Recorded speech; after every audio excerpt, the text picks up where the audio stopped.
ఈ తులారాశి వారికి ఈ వారంలో మొత్తం 6 గ్రహాలు అనుకూలంగా ఉన్నాయి. ఎక్కువ శుభలితాలను, లాభాలను అందుకుంటారు. ఆర్థికంగా కూడా బలపడతారు. జన్మరాశిలో చంద్ర సంచారం వల్ల వృత్తి, ఉద్యోగ వ్యాపారాలన్నీ సజావుగా సాగుతాయి. సంతోషకర వాతావరణం ఉంటుంది. ఆనందకర వాతావరణం కూడా ఈ వారంలో మీరు అందుకుంటారు. తృతీయంలో రవి సంచరిస్తున్నాడు. అధికారుల యొక్క సహకారం పుష్కలంగా లభిస్తుంది. వృత్తి, ఉద్యోగ వ్యాపారంలో రాణిస్తారు. మంచి లాభాలను కూడా ఆర్జిస్తారు.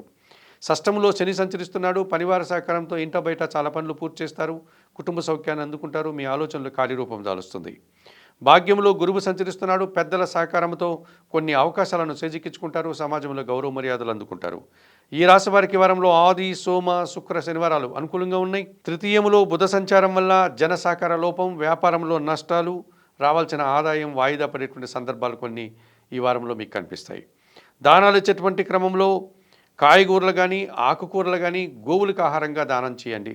స్తోత్రపారాయణ విషయంలో విష్ణు సహస్రనామ స్తోత్రాన్ని ప్రతినిత్యం చదువుకోండి.